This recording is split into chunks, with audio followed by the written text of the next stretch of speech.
खण्डमण्डलाकारं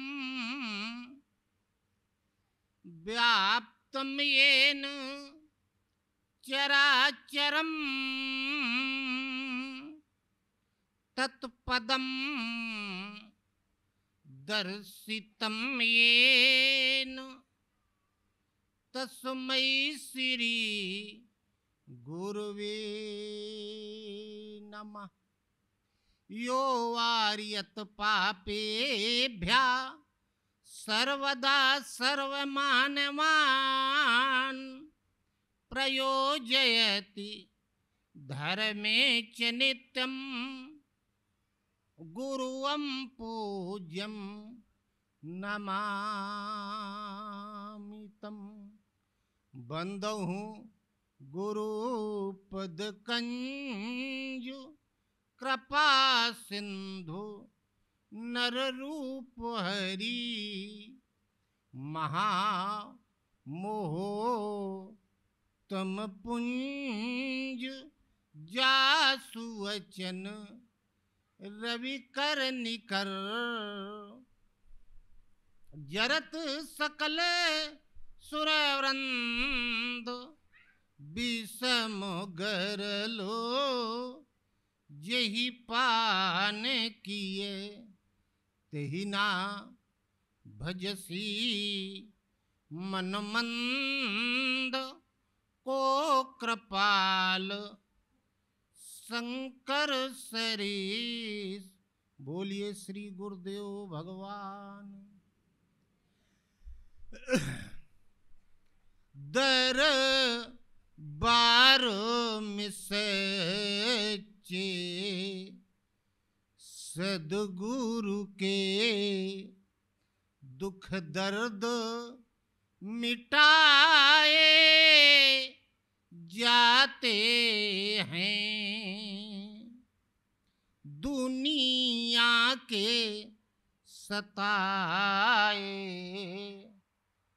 लोगों वहाँ सीने से लगाए जाते हैं।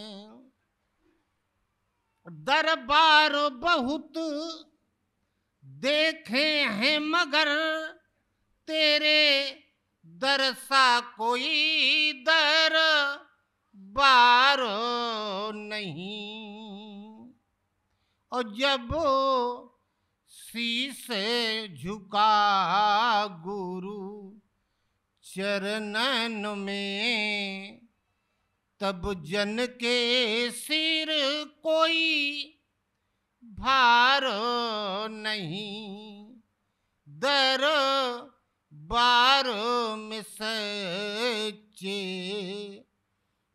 सदगुरु के दुख दर्द मिटाए जाते हैं।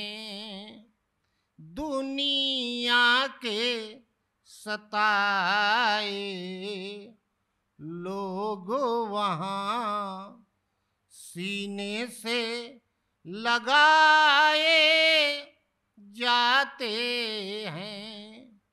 वह महफिल है मस्तानों की हर एक वहाँ पर मतवाला भर भर कर जामो इबादत के वहाँ सबको पिलाए जाते हैं। दर बार में सच्चे सदगुरु के दुख दर्द मिटाए जाते हैं। ऐ जग वालों क्या सोच रहे उस दर पर शीश झुकाने को। ऐ नादानो वह दर है जहां शीस चढ़ाए जाते हैं। दर बारों में सच्चे सदगुरु के दुख दर्द मिटाए जाते हैं। ऐ जग वालों, जिन लोगों पर है खास इनायत गुरुवर की, उनको ही संदेशा जाता है और वो ही बुलाए जाते हैं। दर बार में सच्चे सदगुरु के दुख दर्द मिटाए जाते हैं। बोलो गुरुदेव भगवान की। श्वास श्वास में हरि भजो, वृथा श्वास मत खोय। ना जाने किस श्वास का आवन होए न होए। सुमिरन सुरती लगाए के मुख से कुछ मत बोलो। बाहर के पट बंद कर भीतर के पट खोल। इबादत से कम नहीं, इबादत ये दो जो प्रार्थना स्तुति नमाज इबादत, इबादत से कम नहीं है यादें तुम्हारी। वो प्यारे जो करते हैं बातें तुम्हारी। इबादत से कम नहीं है यादें तुम्हारी। इबादत प्रार्थना स्तुति कुछ भी करो तो मन पता नहीं कहाँ भाग जाता है, लेकिन जिसके विषय में चर्चा करोगे वो याद आएगा। इसलिए ये ज्यादा महत्वपूर्ण है। इबादत से कम नहीं है यादें तुम्हारी। वो प्यारे जो करते हैं बातें तुम्हारी। इबादत से कम नहीं। इसमें एक पैसे का खर्चा नहीं, कोई टाइम टेबल नहीं, नहाने धोने की भी कोई जरूरत नहीं। धूप दीप आदि की नहीं कुछ जरूरत, और नहीं होता इसका कोई मुहूर्त। धूप दीप आदि की नहीं है जरूरत, और नहीं होता इसका कोई मुहूर्त। जब जैसा चाहा दिल में जब जैसा चाहा दिल में मूरत उतारी, आनंद निर्झर फौरन हो जाता जारी। बिजली के तार में हाथ छुआ तो करंट अंदर आ जाएगा। जहां स्वरूप का स्मरण हुआ तुरंत गुरु का तेज अंदर आने लगता है। जब जैसा चाहा दिल में मूरत उतारी, आनंद निर्झर फौरन हो जाता जारी। इबादत से कम नहीं यादें तुम्हारी, वो प्यारे जो करते हैं बातें तुम्हारी। इबादत से कम नहीं। महसूस जिसने भी तुमको किया है, जामे मोहब्बत का उसने पिया है। महसूस जिसने भी तुमको किया है, जामे मोहब्बत का उसने पिया है।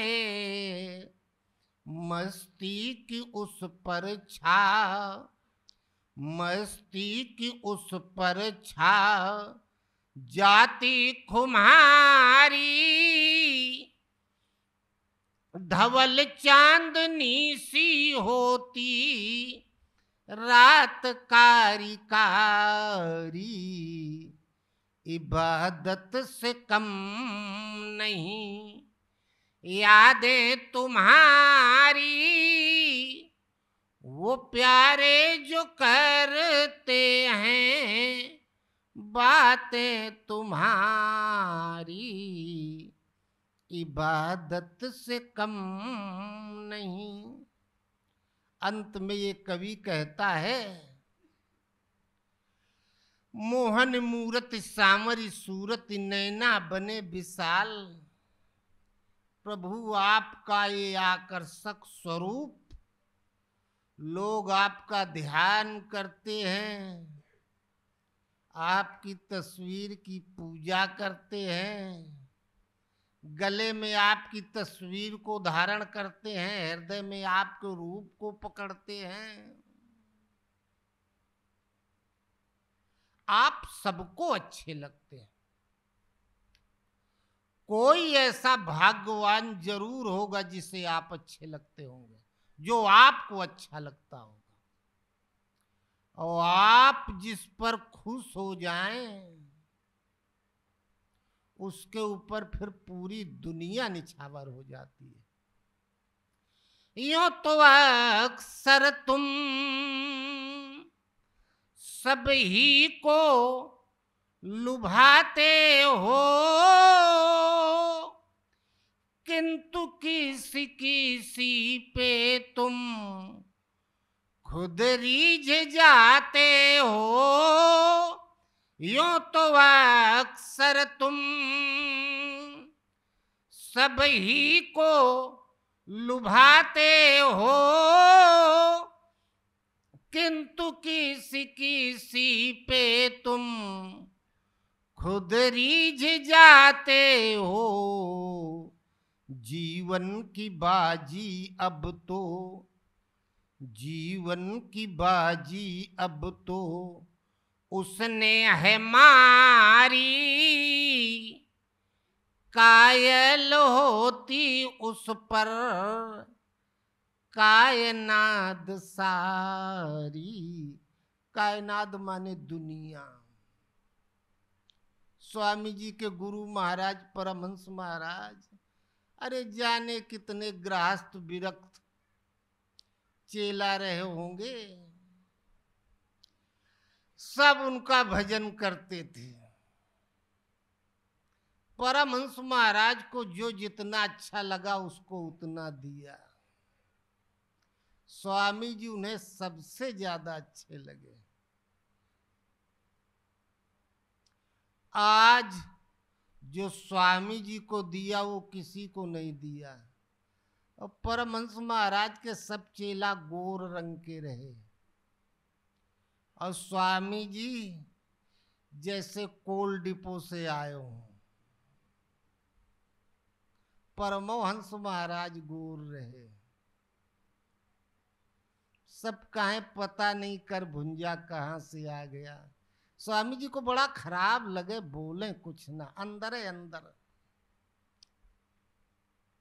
जब परमहंस महाराज बहुत देखे कि सब परेशान करते हैं और बाद में आए थे तो बड़ों से कुछ लड़ भी नहीं सकते, तो फिर एक दिन मुझ पर ताव दिए, कहे तुम लोग उसको चिढ़ाओ ना, एक दिन ऐसा आएगा ना कि करिया के आगे केहू का दिया न जली।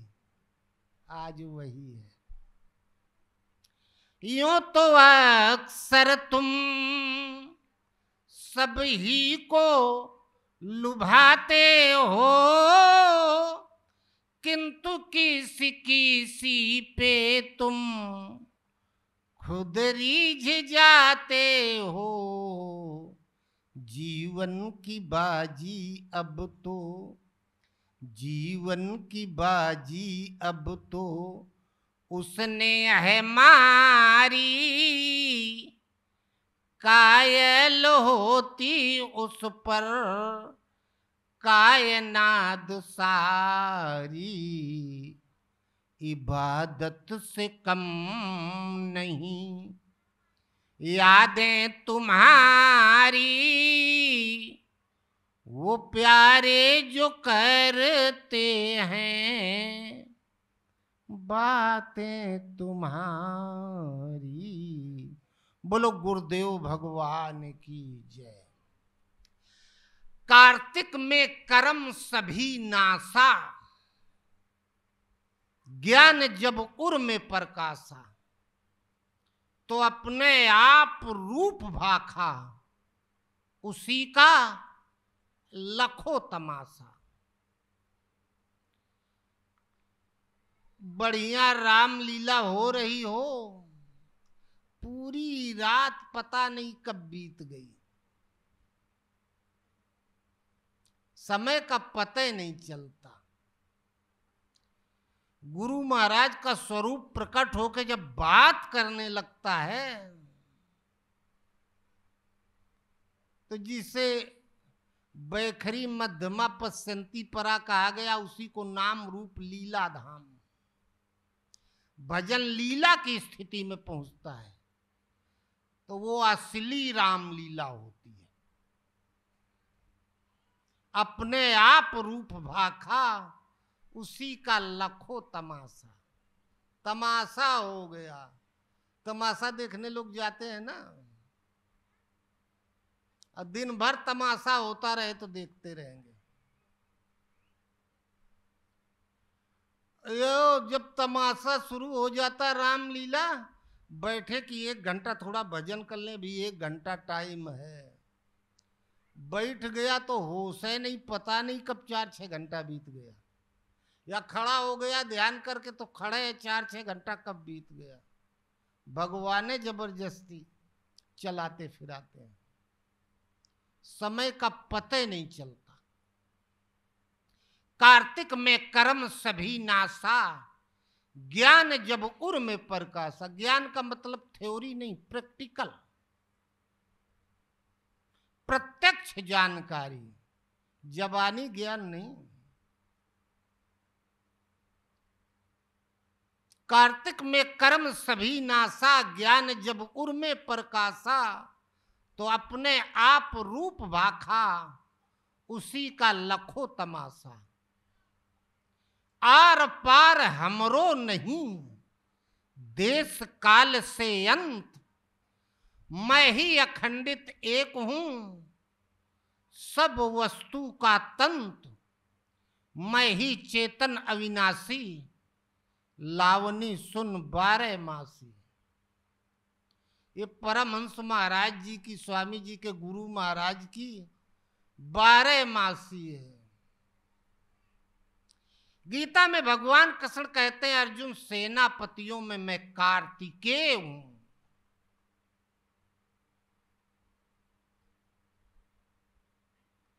अरे वो एक पूछ रहे थे पुण्य और पाप है कि नहीं, चला गया। महाराज पुण्य पाप बताना आज हम लोग भी, तो हमको गीता के शुरू में दिया हुआ, कह नहीं वो तो पढ़े, आप बताइए थोड़ा, तो हम लोग उसका प्रयास करेंगे, पाप से बचेंगे, अब पुण्य करेंगे। सुनो देखो पाप पुण्य क्या है। पाप और पुण्य, गीता कहती है जो जन्म मृत्यु का कारण है वो पाप है, वह कर्म जो जन्म मृत्यु का बंधन तैयार करता है वो पाप कर्म है, और वह कर्म जो काल का बंधन काट दे, अमृत प्रदान कर दे, वो पुण्य कर्म है। जो ये कर्म करता है वो पुण्य कर रहा है, बाकी पाप करत निस्वासर जाए। आखिर पापी और पुण्यात्मा है कौन?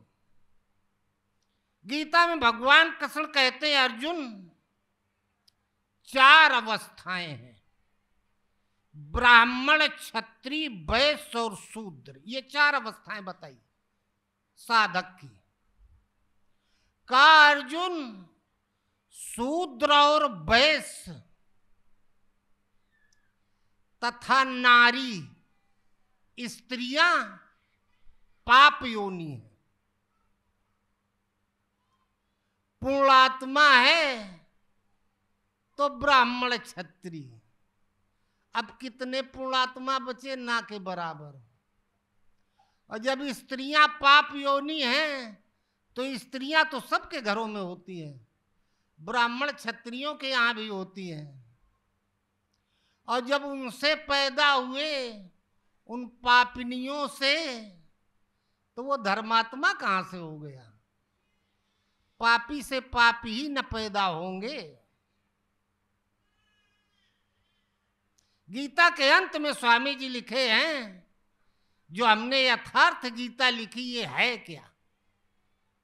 लिखा है प्रस्तुत टीका परमात्मा की प्राप्ति का प्राप्ति के पश्चात किया गया चित्रण है। अवहेलना की दृष्टि से इसका उपयोग वर्जित है, अन्यथा आप अपने श्रेय से भटक जाएंगे।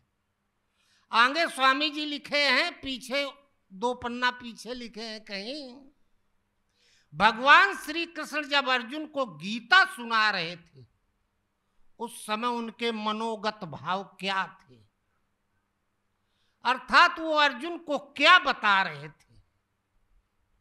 जैसे यहां से कोई आदमी अभी उठ के बाहर चल दे तो कोई सोचेगा पानी पीने गया है, कोई सोचेगा मोबाइल पर बात करने गया है, तरह तरह का अर्थ लगाएंगे, लेकिन जो त्रिकालज्ञ होता है वो जानता है किस लिए गया है। स्वामी जी लिखे हैं कि भगवान श्री कृष्ण जब अर्जुन को गीता सुना रहे थे उस समय उनके मनोगत भाव क्या थे, वो अर्थात अर्जुन को वो क्या बता रहे थे। ये गीतोक्त साधना करके कृष्ण की अवस्था को प्राप्त महापुरुष ही जान सकता है कि उन्होंने अर्जुन को क्या बताया।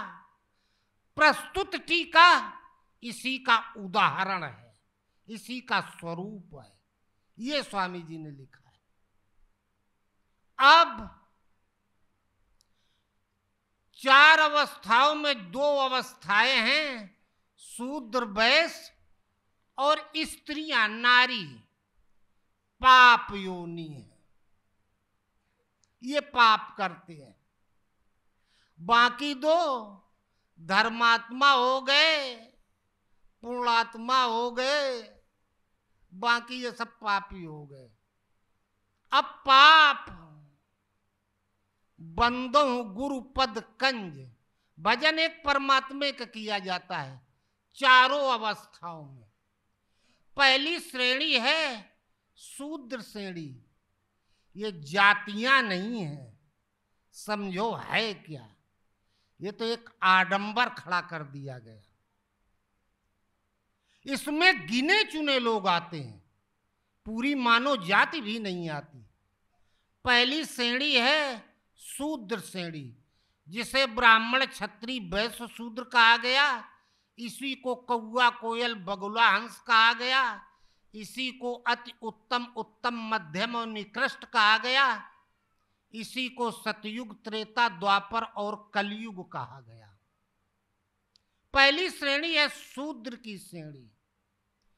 कलयुग केवल नाम आधारा, सुमिर सुमिर नर उतर ही पारा।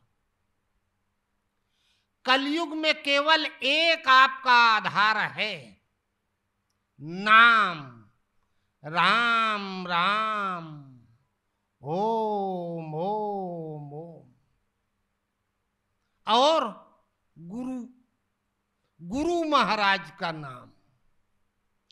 कलयुग केवल नाम आधारा, सुमिर सुमिर नर उतर ही पारा। इसमें ज्ञान ध्यान कुछ होता नहीं है, केवल नाम जप नहीं। कलयुग केवल हरि गुण गाहा, गावत नर पावई भव था।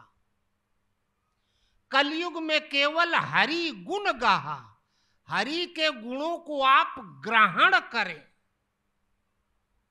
प्राप्त करें और उनके गुणों का गान करें, अर्थात उनके गुणों पर विचार करें। गावत नर पावत भव था। अब हरि कौन है? बंदहु गुरु पद कंज, कृपा सिंधु नर रूप हरि।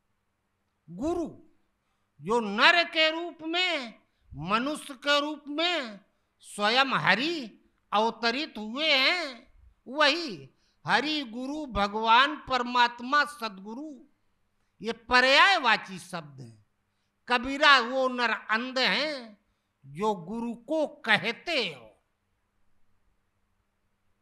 इसे पाप योनि बताया गया, अर्थात ये राम राम राम राम ओम ओम ओम ओम कुछ भी जप रहा है,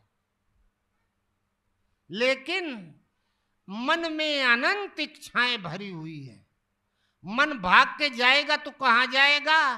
काम में, क्रोध में, लोभ में, मोह में, मद में, मत्सर में। जहां भाग के जा रहा है वो केवल पाप है और कुछ नहीं है। इसलिए ये पाप योनि है। दूसरा वैश्य श्रेणी,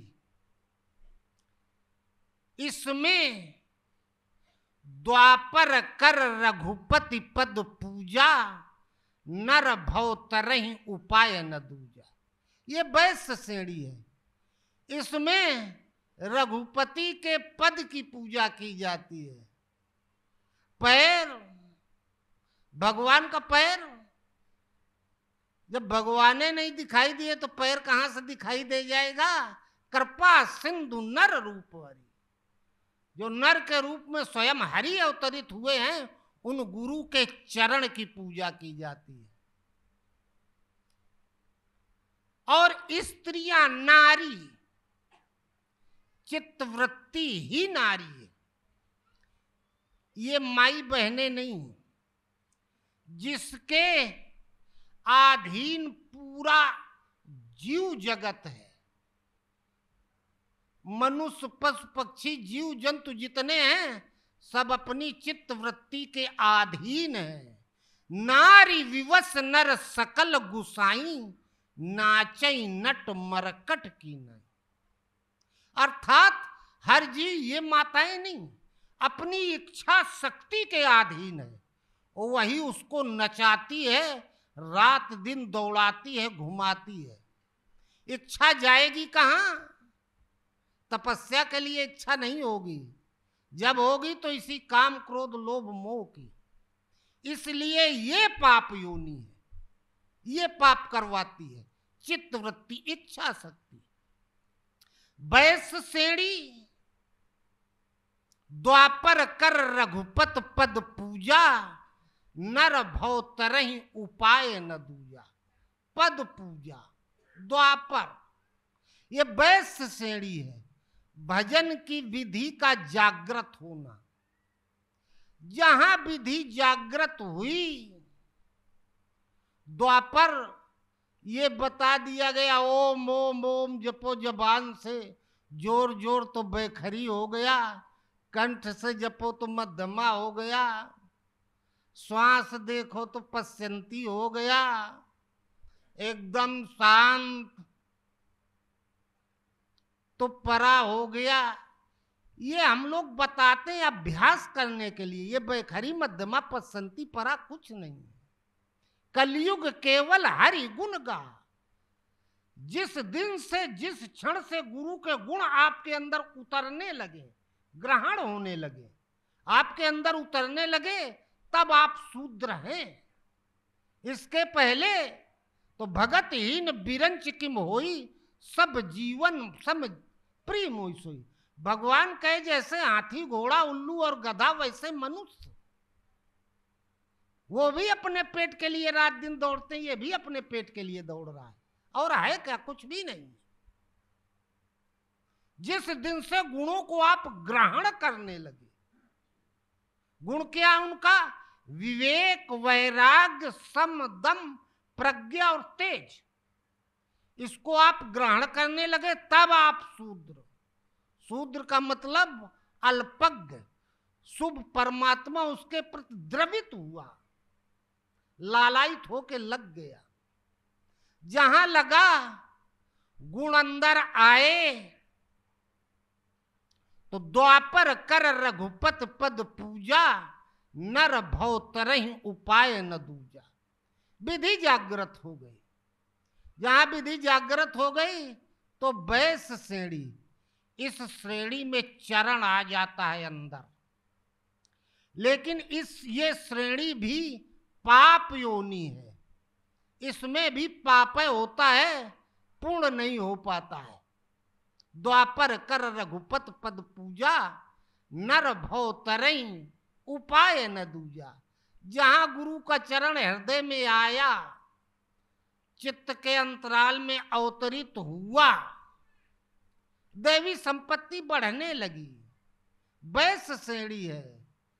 बनिया ग्राहक आते रहे, पैसा आता रहे, तो रात दिन दुकान पर बैठा रहेगा, भोजन पानी त्याग देगा। खाना खाने चले जाएंगे तो ग्राहक चला जाएगा। तो ये वैश्य श्रेणी में जहां चरण अंदर आया, दैवी संपत्ति आई, तो जहां पैसा पास होता है, तो आदमी बिना खर्चा किए नहीं रह सकता। कुछ ना कुछ खरीदने लगता है, एक घर वहां, एक घर वहां, वो कार तो वो तो वो तो वो। द्वापर कर रघुपत पद पूजा, जहां चरण हृदय में आया तो मांगने लगा। नर भव तरई उपाय न दूजा। गुरु का चरण जब हृदय में आ जाता है, तो गुरु की ये विशेषता होती है, पूरा जीव जगत मुख से बोलता है और गुरु का चरण बोलता है। चरण से आवाज आती है, और चरण वो साधारण चरण नहीं है। श्री गुरुपद नख मणिगन ज्योति, सुमिरत दिव्य दृष्टि ही होती। दिव्य, एक अलौकिक प्रकाश उससे निकलता है, और दिव्य प्रकाश, वो प्रकाश अंदर समाहित हो गया, अंधेरा समाप्त हो गया। अंधकार समाप्त हो गया, अंदर प्रकाश प्रवाहित हो गया। भरत लौट के आए, पता चला अयोध्या का राज्य तुम्हें मिला है, भला होगा। राज्य के लिए तो सब परेशान हैं। और भरत कहे अगर इस राज्य में सुख होता, साधारण राज्य नहीं था, अवध राज सुर राज सियाई, दशरथ धन सुन धनद लजाई। दशरथ के वैभव के सामने कुबेर कमजोर पड़ जाते थे। भरत ने कहा अगर इस राज्य में सुख होता तो पिताजी तड़प तड़प के न मरते। हम पिताजी की दुर्गति देख चुके हैं, हम इसमें अपना हित नहीं मानते। हित हमार सियपत सिवकाई, सो हर लीन मातु कदराई। हित हमारा सीतापति भगवान राम की सेवा करने में है। गए भगवान राम के पास, चलें आप अपना राज्य देखें, चले। राम जी ने कहा नहीं, तुम देखो, हमसे मतलब नहीं। कहे वो आपका है। राम ने कहा पिताजी ने आपको दिया था, हमें नहीं। तो भरत ने कहा मैं आपको दे रहा हूं। तो राम जी कहे अच्छा, तो जब हमें देखना होगा तो हम यहीं से बैठे बैठे देख लेंगे। प्रभु करी कृपा पावरी दीनी, सादर भरत शीस धर ली। राम ने अपनी चप्पलें दे दी। उस समय खड़ाऊं चलती थी, पैर में पहना जाने वाला। और भरत वो खड़ाऊं रख दिए अयोध्या में राज सिंहासन के ऊपर, और अयोध्या छोड़ के अपना नंदी ग्राम में एक झोपड़ी में रहने लगे।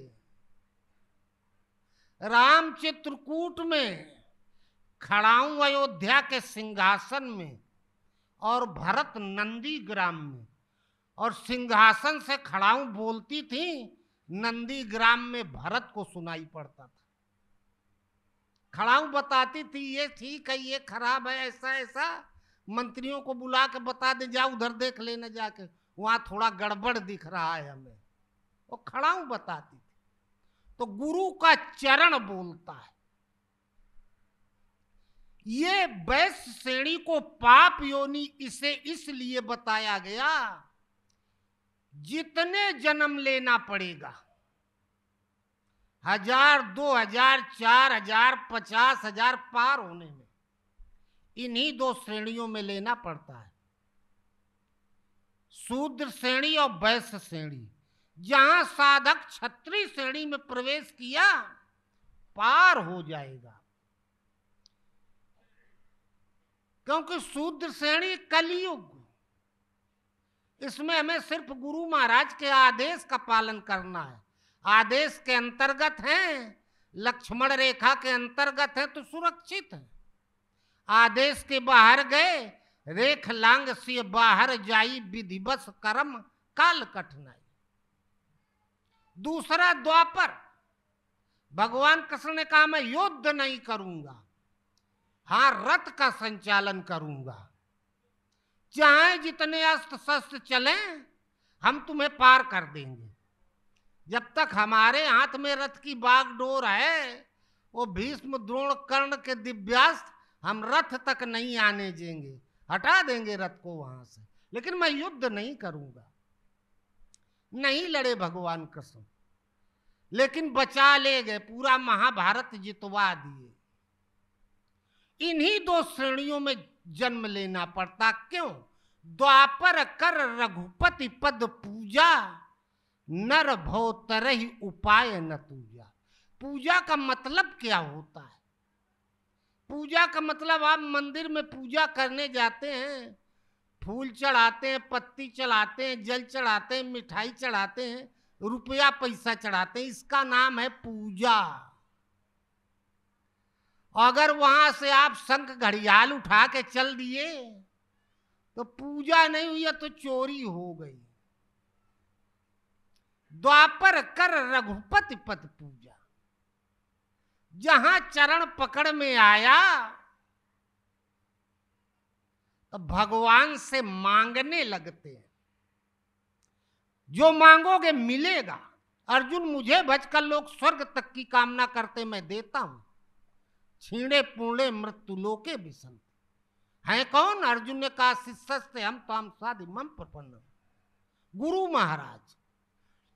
गुरु से स्वर्ग मांगोगे तो मिलेगा, जो मांगोगे मिलेगा।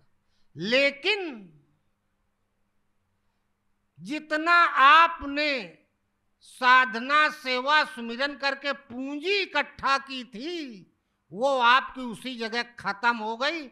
आप जहां से शुरू हुए तो वहीं उसी जगह फिर आके खड़े हो गए। इच्छा आपकी पूरी हो गई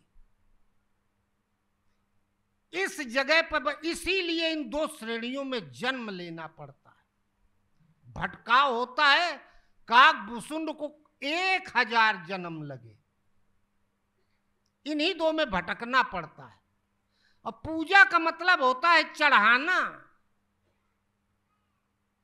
इकबाल ने कहा भगवान से, मैं अगर मांगू तुझे, हम भूल कर सकते मांग सकते हैं, तू न देना कुछ मुझे, हम मांगे तो तुम मत देना, वरना मैं आशिक नहीं मजदूर हो जाऊंगा। हमने मजदूरी मांग ली। इस अवस्था पे बस एक चीज का ध्यान देना है, अपन ज्ञान ध्यान बुद्धि निकाल के अलग रख दे। अरे आप लोगों के घर में छोटे छोटे बच्चे होते हैं ना,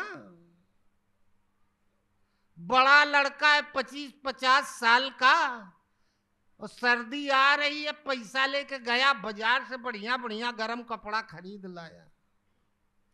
लेकिन जो छोटा बच्चा है उसे ये तक भी नहीं पता है कि सर्दी आ रही है, ये सर्दी है कि गर्मी है।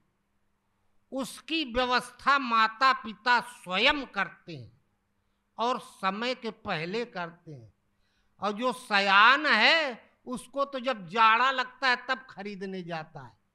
लेकिन अबोध का माता पिता सर्दी आने के पहले व्यवस्था करते हैं। मोरे प्रौढ़ तने समज्ञानी, बालक सुत समदास अमानी, जन ही मोर बल निज बलताही, दोहु कहाँ काम क्रोध रिपुआई। ये कामना और क्रोध दोनों के शत्रु हैं। इसी श्रेणी पर द्वापर कर रघुपत पद पूजा, नर भव तरई उपाय न दूजा। बिन मांगे मोती मिले, मांगे मिले न भीख। अगर नहीं मांगोगे तो मोती मिल जाएगा। आप मांगते हैं तो आपको आपके मांगने का एक स्तर है, कितना आप मांग सकते हैं। यदि गुरु महाराज सचमुच भगवान से ओतप्रोत हैं तो उनका देने का एक अलग स्तर है। तुम जितना सोच नहीं सकते उतना वो देंगे, और जितना तुम मांग रहे हो वो उनकी सोच में कहीं आते नहीं है। मांगना नहीं चाहिए। बिन मांगे मोती मिले, नहीं मांगोगे तो मोती मिल जाएगा। मांगे मिले ना भीख, और मांगोगे तो उतना मिलेगा। अरे जितना जेब में पैसा है उतने का सामान खरीद पाओगे। द्वापर कर रघुपति पद पूजा, नर भव तरई उपाय न दूजा। रघुपति पद पूजा, पद पूजा का मतलब गुरु का जब चरण पकड़ में आ गया, चरण हृदय में आ गया। हम लोग कह देते हैं पकड़ में आ गए, पकड़ में आता नहीं है। कीड़ा मकोड़ा को आप हाथ में पकड़ सकते हैं, हाथी को पकड़ पाओगे? न जाने कौन से गुण पर दया निधि रीझ जाते हैं, वो स्वयं चल के आते हैं। पहले अपना पैर पकड़ाते हैं, पैर पकड़ा दिया, अगर पैर पकड़ लिया ऊपर चढ़ना चाहता है तो चढ़ा देते हैं, और पैर के नीचे वाली धरती मांगता है तो कह देते हैं तू इतनी मांग रहा, हम तुझे और ज्यादा दे रहे हैं, कर खेती इसी में, धान गेहूं पैदा कर। द्वापर कर रघुपत पद पूजा, नर भव तरई उपाय न दूजा। पूजा का मतलब होता है चढ़ाना, ये नहीं कि संग घरियार उठा कर उल्टा चले आए वहां से। जहां गुरु का चरण आया तो दिव्य तेज आ जाता है अंदर।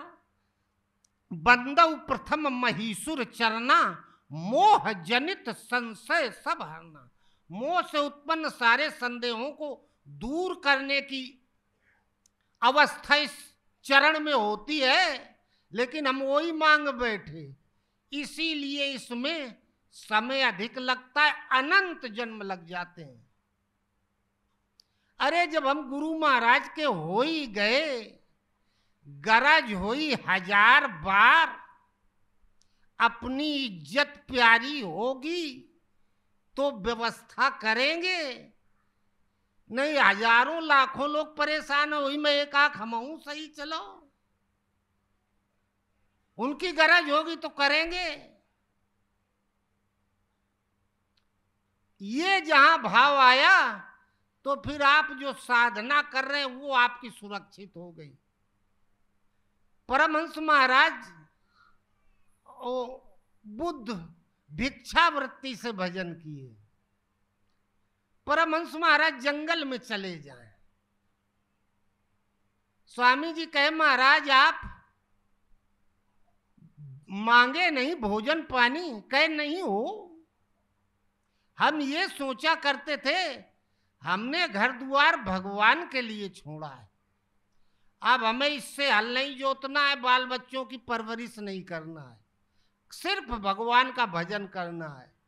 यदि भगवान की गरज होगी, अपना भजन करवाना होगा तो इसकी व्यवस्था करेंगे, और नहीं तो हमें का। ये वास्तव में भाव होना चाहिए कि अगर भगवान अर्थात गुरु महाराज की गरज हुई तो करवाई है। जहां ये भाव आया तो आपकी जो दैवी संपत्ति है वो सुरक्षित हो गई। द्वापर कर रघुपति पद पूजा, आपने पूजा की, जो था वो चढ़ा दिया, मांगा कुछ नहीं, देना सब कुछ लेना कुछ नहीं, बाना झांकर झूरों का, और मस्त हुआ जब अनाहद सुन के, तब क्या सुनना तूरों का। हमें आपने तेज दिया, हमें नहीं चाहिए, हम इसके लिए नहीं निकले हैं, हम आपको पाने के लिए निकले हैं। आपने जो दो दैवी शक्तियां दी वो भी हमें नहीं चाहिए, हमें कुछ नहीं चाहिए, सिर्फ आप चाहिए। तो जो जो आवश्यक है वो तो वो देंगे ही, मजबूरी है उनकी। हम अगर उसी में हो गए तो वो उतने में फुसला लिए, हो गया काम। द्वापर कर रघुपति पद पूजा, नर भव तरहि उपाय न दूजा। समर्पण चढ़ा दिया, जहां चढ़ा दिया तो भव से पार हो गया, द्वापर श्रेणी पार कर गया, अब पश्चंती में प्रवेश कर गया, जिसे क्षत्रिय श्रेणी कहते हैं। पश्चंती में बताया जाता है बस यही, इसीलिए शूद्र वैश्य और स्त्रियों को पाप योनि बताया गया। अर्थात यही 3 अवस्थाएं ऐसी हैं जो जन्म मृत्यु का बंधन तैयार करती हैं। ये जब मांगेंगे तो पाप मांगेंगे, ये मुक्ति नहीं मांगेंगे, भगवान को नहीं मांगेंगे। इसके आगे बढ़ा, त्रेता में पहुंचा, क्षत्रिय श्रेणी में। त्रेता विविध कर्म नर करही, हरि ही समर्पी कर्म भव तरई। त्रेता में विविध कर्म करते हैं, जिसे पश्चंती कहा जाता है। श्वास अंदर गई बाहर आई, श्वास को देखो, नाम के सिवा और तो कुछ नहीं चल रहा है। अगर दूसरा कुछ चल रहा है तो संकल्प विकल्प काटो, ये हम लोग बताते हैं, ये आपके अभ्यास करने के लिए बताते हैं, ये पश्चंती नहीं है। जो गुरु के द्वारा प्रदान की जाती वो अलग है। त्रेता विविध कर्म नर करई, हरि समर्पि कर्म भव तरई। त्रेता में अनेक प्रकार के कर्म करते, अनेक प्रकार के कर्म। भगवान राम जब वाल्मीकि जी के पास गए, कहा अब निकले जंगल में, बताओ कहां जाएं, रहे कहां। वाल्मीकि ने कहा तुम पूछो रहूं कहां, मैं पूछत सकुचाऊं, जा न होता देव के तुम्हें बताऊं ठाऊं। तुम कहते हो मैं कहां रहूं, मैं कहता हूं आप हो कहां नहीं। लेकिन फिर भी यदि आप पूछे रहे हो, सुनहु राम अब कहूं निकेता, जहां बसो श्री अनुज समेता। का हम बताते कहां रहो। 14 स्थान भगवान राम को रहने के लिए वाल्मीकि जी ने बताया। राम का वनवास भी 14 वर्ष का हुआ था। गीता में भगवान कृष्ण ने अर्जुन को 14 प्रकार के यज्ञ बताया। अर्जुन क्षत्रिय श्रेणी का था। त्रेता विविध कर्म नर करही, हरि समर्पि कर्म भव तरही। अनेक प्रकार का कर्म करते हैं, अर्थात कर्म एक आराधना जय विधि रीझे राम। आराधना 14 प्रकार से प्रारंभ होती है। वो है क्या? ये 10 इंद्री बाहर काम करती है, और ये मन बुद्धि चित्त अहम, ये 4 अंदर काम करते हैं। अगर मन काम क्रोध का चिंतन कर सकता है तो भगवान का भी कर सकता है। त्रेता विविध कर्म नर करही, हरि समर्पि कर्म भव तरही। अर्थात ये श्वास में नाम देखना पसंदी नहीं। ये 10 इंद्री मन बुद्धि चित्त और अहम, ये 14 से भजन एक साथ प्रारंभ हो जाता है। ये है क्षत्रिय श्रेणी, त्रेता युग। मुंह भी भजन करता है, आंख भी करती है, कान भी करता है, नाक भी करता है। सारे ये 10 इंद्रियां साधना करने लगती हैं एक साथ। जहां 10 इंद्रियां साधना करने लगती हैं, स्वामी जी बताया करते हैं, सत्संगी महाराज रात में अलग सोया करें, कि हमारे पास रात में कोई नहीं आएगा।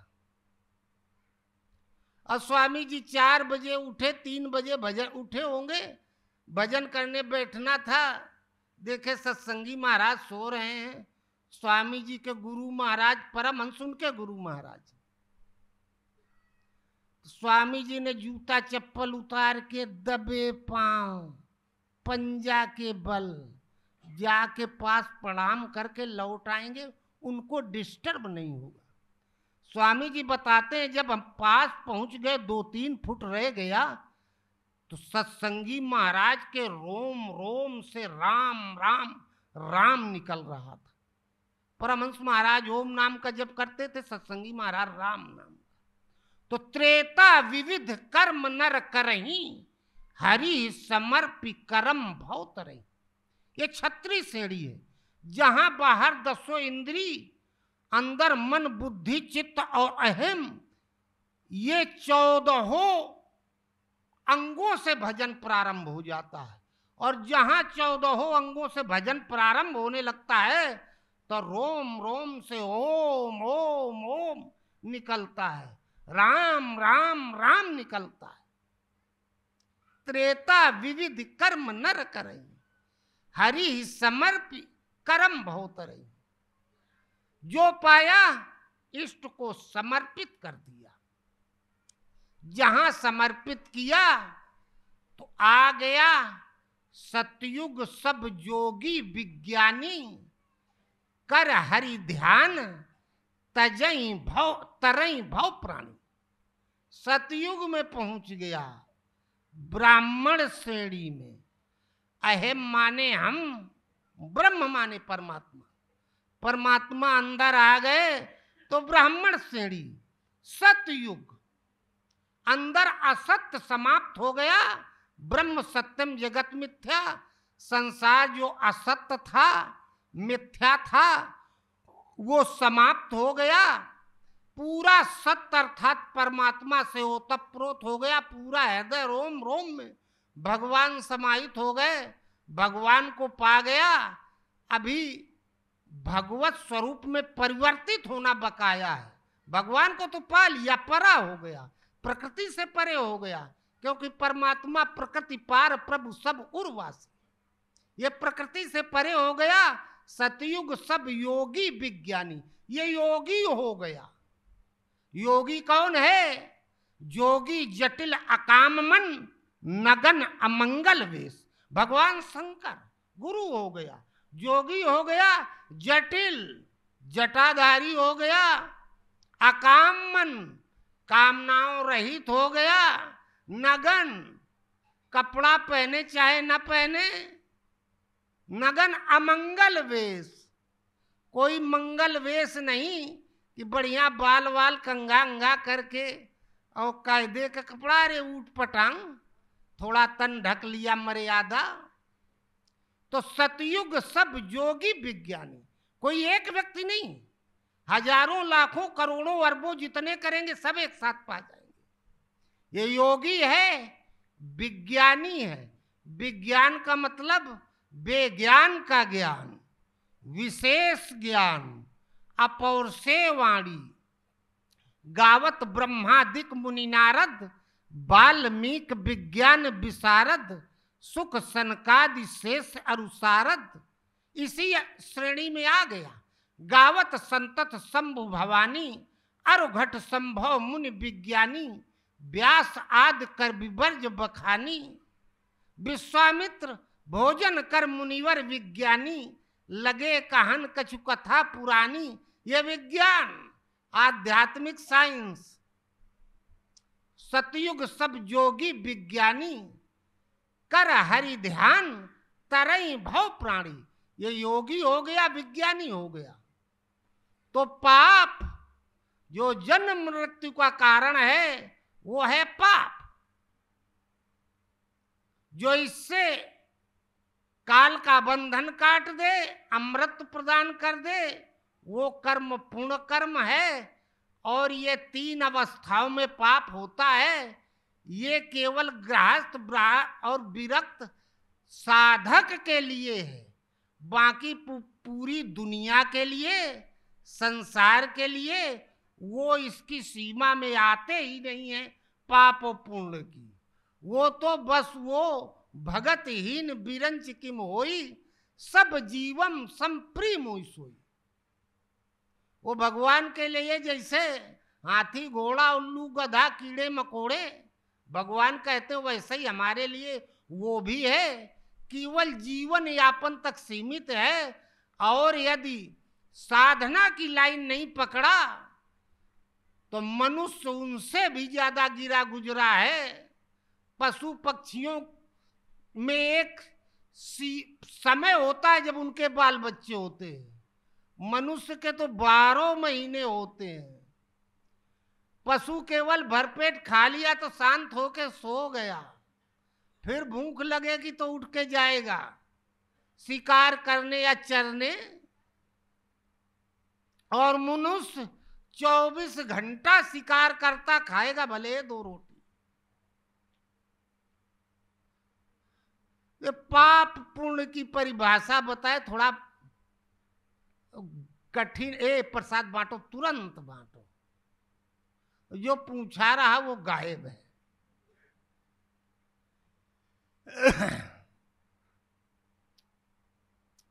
प्रसाद ले ले, पूजा स्थल पर प्रणाम करके प्रार्थना कर ली है, आशीर्वाद ले लेना, चाय वाय पी के फिर अपने अपने घरे जाएं। बोलो गुरुदेव भगवान।